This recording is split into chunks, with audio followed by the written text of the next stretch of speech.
acolo este, va fi corner, dragi ascultători.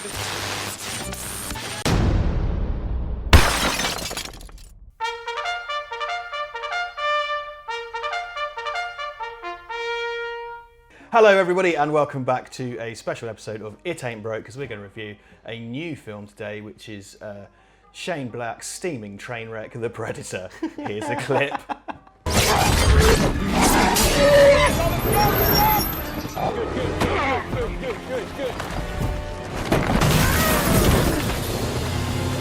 What's the big one? What's the big one, Doc? Is that like the male?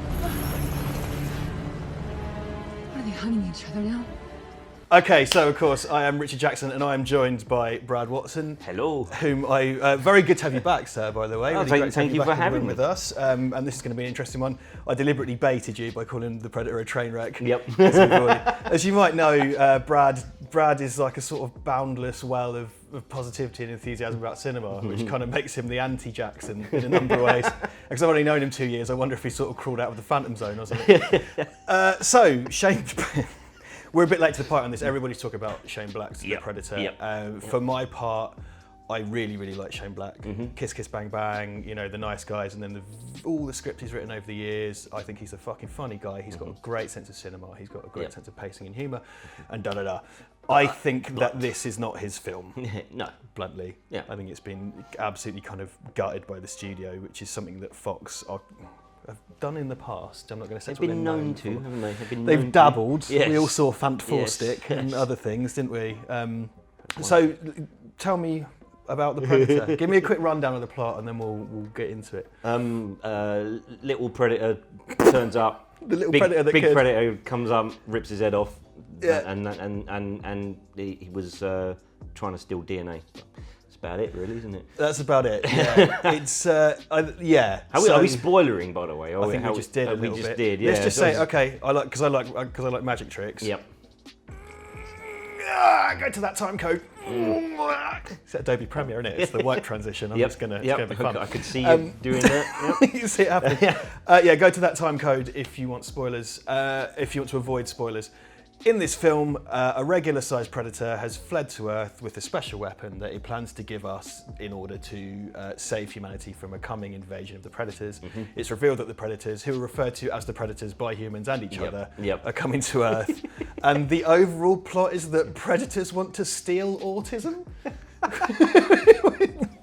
Right? No, don't think it's quite that. It but is, though. It is. It certainly comes across that way.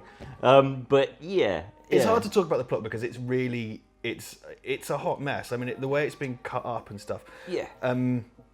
I'll lay this out now because I know we're going to have divergent opinions on this. I think it's well shot.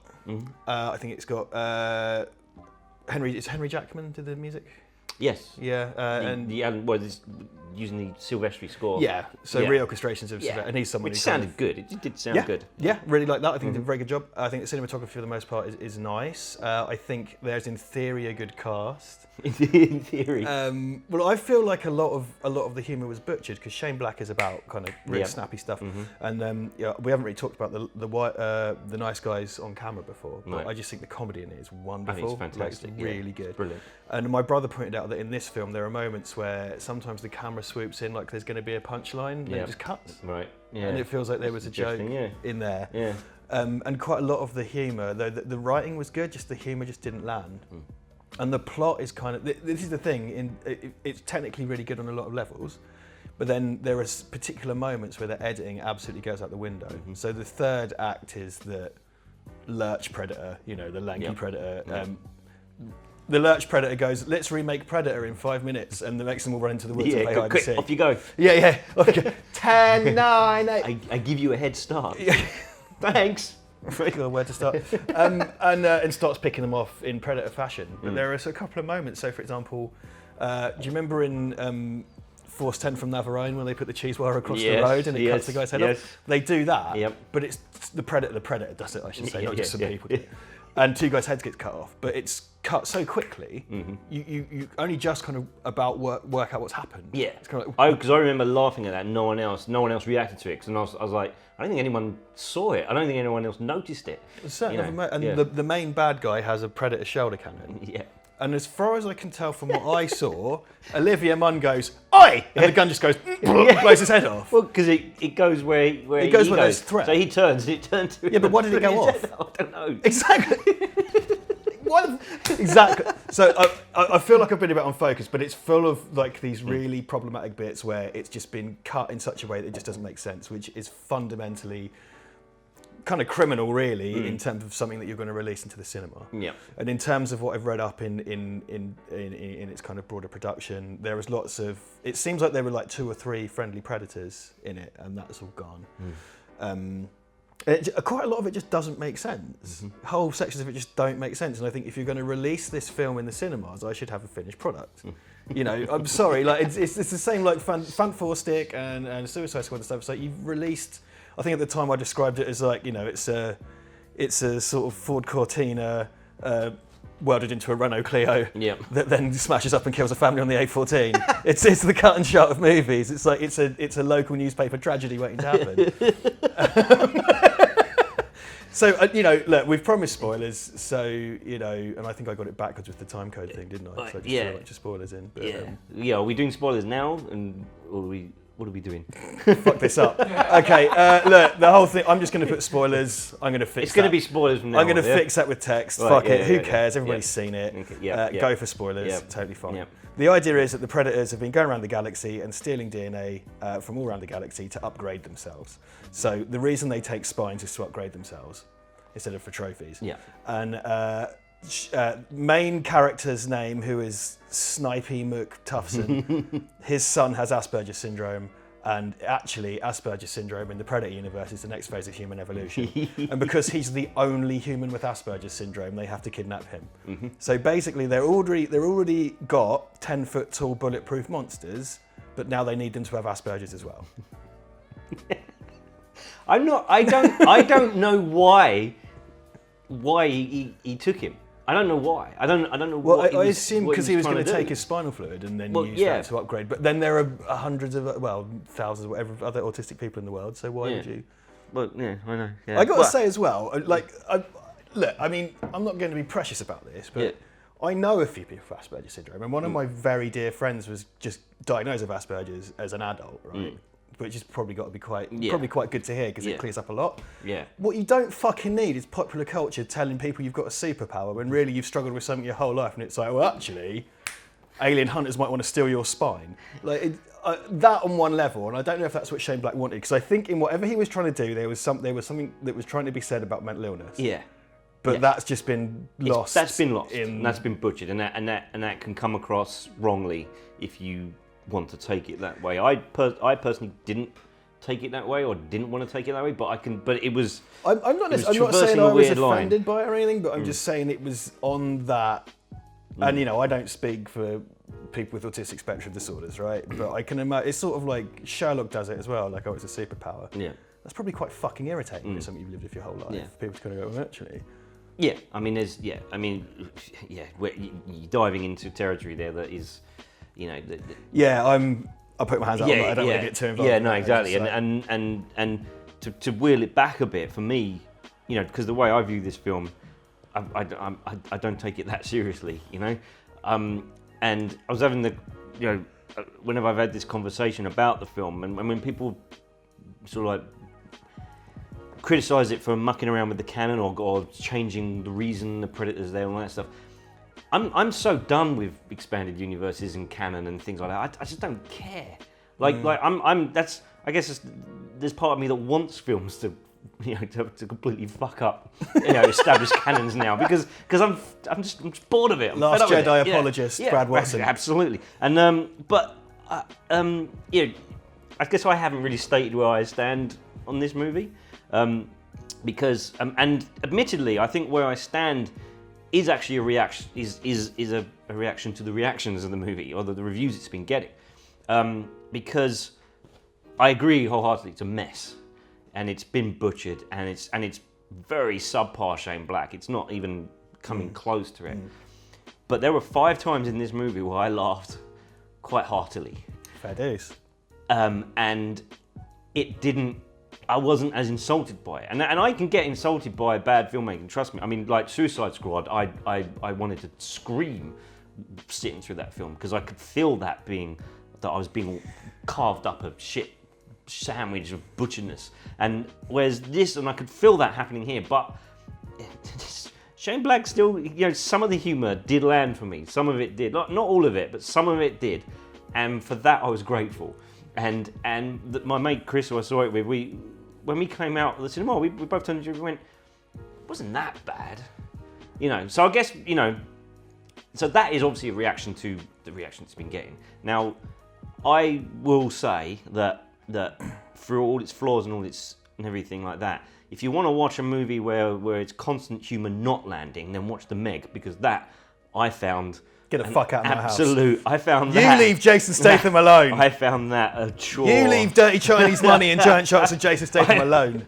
I'm sorry, dude. I wanted to rip my eyeballs out every single time. I really liked The Meg. Yeah. I really did. Yeah, exactly. I really did. Two different worlds. Hey, but hey, films are subjective, man. Exactly. But exactly. But for me, that was.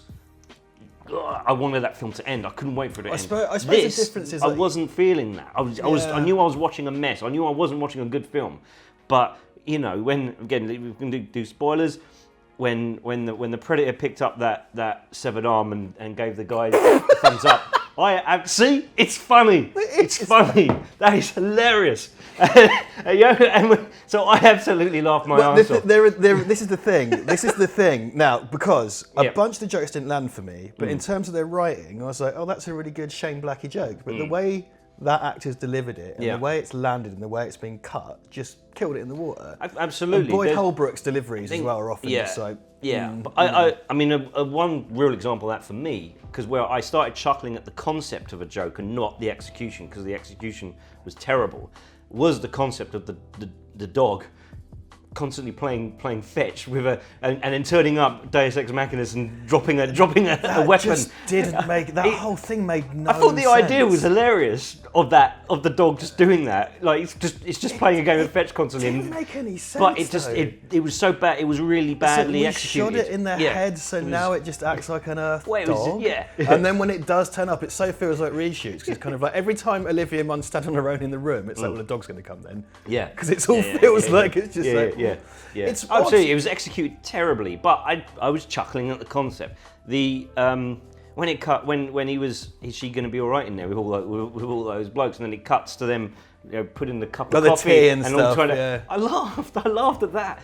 I really laughed at the. There's 7 of us and 6 of you. Come on, the numbers, and then the guy gets shot. To even the numbers out. That made me laugh. Yeah. Things like that made me laugh. In this pretty shit show of a film, things like that made me laugh enough for me to come out and go, I didn't want to kill myself watching that movie. There's been movies this year where I have. Like The Meg for me and Slender Man, things like that. Slender Man? That I was, did not see Slender Man. I mean, you literally come out of that going, what on earth did I just watch? The sad fact is with the Predator is that, because I went with my younger brother, we were watching it unfold.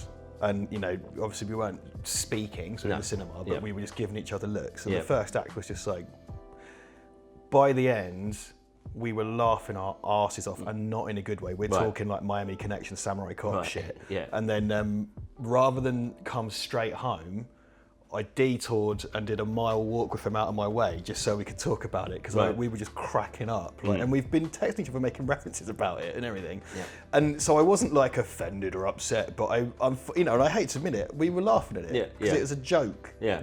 And I think it's one of these things that a lot of people are really precious about, because like, you can't do that to Predator. And, you know what? It's just another shitty Predator film. Yeah. Like it's not. Predator is brilliant. The first Predator is a lean, mean film. John McTiernan doing his thing. Schwarzenegger being good because he's been directed by John McTiernan. Yeah. And it's fantastic. It's such a great little action horror, little cross-genre movie. Mm-hmm. In fact, it was one of the very first sort of real cross-genre movies that I was ever aware of, where I was like, oh wow, this is an action movie and an alien movie. That fakes you out, doesn't it? Because up until the first kind of encounter, exactly. It's just a kind of absolutely. It plays it pretty straight, and then but for me, I'm not a fan of the second one. I know there's nostalgia for that. Me has either, kind of actually. come up, but I'm not a fan of it. Me either. I don't think that there's any. I don't think that there's any Disapproving Duncan Casey behind the camera over there. apart from the first one. I don't think there's any good Predator movies. So I'm not. I like Predators. precious. I like Predators, and Duncan Casey does not. Yeah, I think I came out. Predators wasn't an offensively bad film, but I came out of that one. You know, I get it. I understand why people think it's the wrong side of kind of nothingy. Predators, yeah. So this is my kind of view on Predator as a series. I really liked Predators. It is, you know, I think it's great fun to watch. There are some problems with the design work in it that I'm not mad about, but I think it got what made Predator work. And yeah, it's the bootleg Beatles of Predator films, but it kind of does it all right. Yeah. I'm of the opinion, and this is the kind of thing that I always get a fucking kicking for in the comments, but I'd say, look, we're fucking 5 movies deep or whatever. Yeah. I don't think Predator probably really works outside of one film. No, most of these things don't. Well, yeah, Most of these franchises don't. It's bottled lightning, and it works well they're spawned off of one movie that where the Predator is. It's an antagonist. It's a MacGuffin. It's a thing. It's a thing that works in that movie, and it's this constant thing of oh look, let's you know, there's a whole universe we can explore. There's a whole backstory.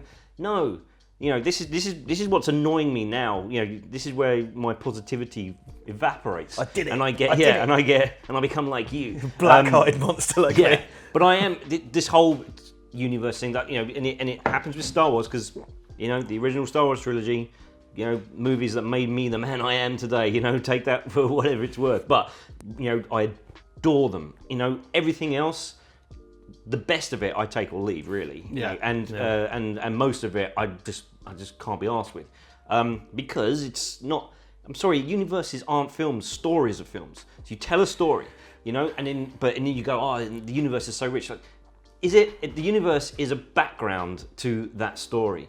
And if you then insist on coming up with new stories in that universe, the story's got to be damn good, because you're now not inventing a universe as a background to a story that you've thought of. You're now trying to force a story into a universe, and to me that's where films have flipped, and the difference between the original Star Wars movies and what we get now is purely that, and it's happening all over, and everyone's desperate to regurgitate all these things and create, you know, expanded universes of them all. And Predator's a monster movie, and that's it. It's a very inventive, brilliant monster that makes that film unique. I'm certain that I've read Predator: Concrete Jungle, the novel, right, which I think inspired Predator 2. Actually, it was a comic right, okay. first, which was cool. And so you're really like versed in the canon of. I've read Predator. one book. I've read one book. You're like one of those. I read one book when I was like 12. Right. This is the thing. Right now, I'm certain that all the books and stuff and comics are really, really great. I'm not going to read them. No. I don't care. Don't be annoyed. That's up to you. You know, I got a pot of reduced coleslaw the other day and ate it all in one sitting, so I got nothing better Just so to do. that everyone's I don't expect aware. you to copy me. Just so that everyone's aware that those, you know, in all these franchises, those expanded universes, comics and things like that, it's just to make money out of you. Yeah, It's not, Jesus Christ. Christ. It's merchandising, basically. I'm sure that this expanded stuff, these novels and comics and books are really great, and that's excellent. The fact is, it takes a fuck lot more money, it takes a greater team of people and a lot more effort to make a film, and a film is an event. And I think Predator only truly really worked once. Yeah. And Predator 2 is all right, but I'm not a fan of it. And we've been over this before, and I said other people are.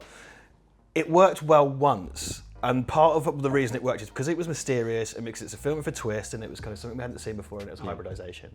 And anything beyond that, you already know too much. So it's like the prequel thing. It's kind of like this film is kind of like has prequel syndrome without being a prequel because it gives you more than you wanted to see.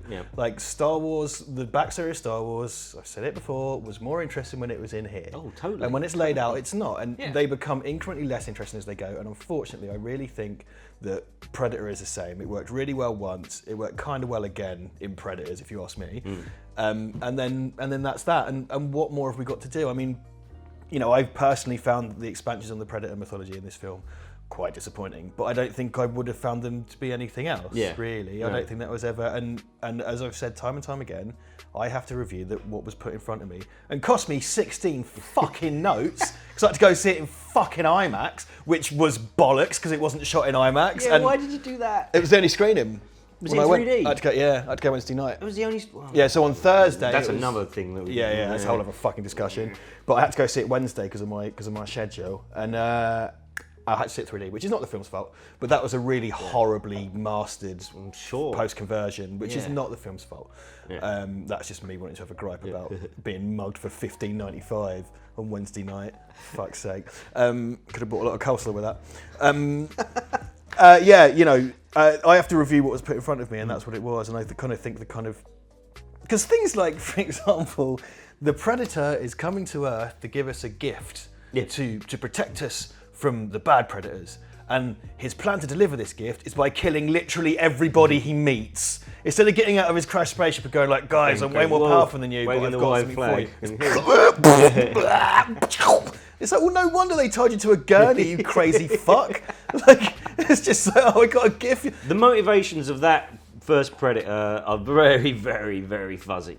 But because I went along with that because it's an alien, and we don't. You know, it's behaving in ways that don't. You know. Well, I kind of. You know, I know I'm reaching here. I'm not. I'm not saying. I'm not please saying, reach away. Yeah, I'm not. But don't reach around. I'm not saying the film's good because of this. I'm just saying why it didn't offend me as much as it seems to be offending other people. Right. And I would say the most of it is because I got entertained by some of it. But that's so contradictory. If your mission is to save a species, why'd you turn up and stop butchering? Oh, yeah, no, totally. Yeah, so totally. Fucking dumb. It makes no sense. Again, it would seem that it was supposed to be a team of renegade predators originally before they cut it up. Yeah, and so there's been, who knows? What I understand to be the original concept sounded really cool. And someone sent me a link from, someone tweeted at me, I'm so sorry. It might have been Ewan Callister actually, tweeted me a Screen Rant article. Which it was Ewan, thank you, Ewan. And there was a kind of breakdown of what was missing and such. Right. And it sounded quite cool. And what Shane, and this is Shane Black. The whole thing I've had all along was like, hey, I really like and trust Shane Black. It's a Shane Black Predator movie. These trailers aren't giving me much. And all I knew going in was the third act was compromised. It's when they came out and I started reading up, like, what the fuck did I just watch? Right, It runs a bit deeper. Yeah. You know, in terms of whatever kind of fucking butchery went on. Yeah. But it doesn't make a fucking lick of sense. No. And the end reveal was like, oh my God. So we're still in spoiler town. I'm just going to fuck it. I'm going to label this spoilers and throw us out the window. It's not really much of a reveal though. I mean, it's not really a big thing that it was clearly everything. Supposed to be something else, wasn't it? Yeah. And also, let's just, the fucking Predator, firstly, Predator turns up and its plan is to kill everyone. And secondly, its gift to Earth is one suit that lets you play cosplay as a Predator, but don't worry, you can kill entire superior species because it's got 3 lasers on it. Yeah. What kind of fucking gift is that? And it's a coffin, so I knew ahead of time that he hadn't agreed to do it, but I was terrified Arnold Schwarzenegger was going to get out. And it just, what a 75-year-old Austrian that killed 40 years ago. This probably shows the frame of mind I was in while I was watching it. I was kind of hoping, I kind of wanted that, because I knew it would be really, really awful. Actually, to be fair, and I was already on the train to fucking Lol Town by the time we got to that scene out with as a well. cigar? Anyone got a light? If I was really trolling people, I'd have had Adrian Brody get out. That right. would have really fucked me. Yeah. Also, the Predator Dogs thing was, it's funny, isn't it? Because like, the Predator Dogs thing is basically from Predators, but they're not quite the same. And the suburban setting was what was done in AVP2 Requiem and stuff. And just that as a choice is a questionable. But that, choice, I don't know. See, but the thing is that I've seen those movies, the AVP and Predator versus Angelo Weber's Requiem, and whatever that flipping thing's called, and I don't remember a damn thing about it. I don't remember anything about it. I think did you guys? We just reviewed it. You did a review on it, yeah. Which meant we had to bloody watch it. Yeah. So, so you probably remember it. Like I said, I remember the suburban setting. That's it. I don't remember anything about it. I'm going to remember this. For better or for worse, I'm going to remember it. And just, as a kind of extra bite of the cherry. It's just such a mess, and it's such a profound and depressing mess. Though I felt when I come out of my bro, I was like, mate, when this inevitably hits streaming, in what will probably be a fortnight, let's face it. We have to just go and get some beers and I got to watch it drunk, man, and just you know, because you know, yeah, it was absolutely something else. It really, really was. Yeah. Well, yeah, it's interesting. I agree wholeheartedly with The Mess, but for some reason, I just want everyone to measure their response to it a bit, because there's been some really shit films this year, and I don't think this is as bad as those. It's bad, but it's not as bad as those. It was very cut and shutty, but I kind of feel like, and it was obvious, but I got to say, it come off a lot better than other films that have done similar. I mean, for example, like Fantastic was just embarrassing. That's almost unwatchable. Yeah, it really is. Yeah, and it was so profoundly butchered. Yeah. Whereas this, I did like how it started to fall to pieces. Yeah. Because it's just like slowly unravels before your eyes. I swear to Christ, Olivia Munn just goes like, and the gun just blows a guy's head off. It's like, what? And why would it? I don't understand why that's any different to it being on a predator's shoulder. Why does it blow a predator's head? I don't know. Anyway. Wait, but. now, okay, so I mean, Olivia Munn's getting a lot of flack as well. Yeah. And I don't think she was that bad. And the thing is people seem to, you know, have this opinion of Olivia Munn. I first encountered her on the Aaron Sorkin show. Newsroom. And I thought she was great in that. So my first impression of her hasn't never been bad. I've seen her in some other things now, and I'm like, I think it's probably relating to this the scene. I think what's outside of the film. Yeah, well, but I don't, you know. I think she was alright. The cast were right. Yeah. This is a very special set of episodes because we've actually got someone watching the camera and directing for the first time ever, and I'm afraid my esteemed colleague has just given me the sign to wrap up. We're done. So we are done here. I'm afraid we're done here, just as we got into the controversial topic, which thank fuck for that. Probably a good thing. Yeah. So yeah, I hope you enjoyed that. Please leave a comment below, let us know what you thought of The Predator, and we will be back next time with another thing on the internet. Yay. Bye, Brad. Bye.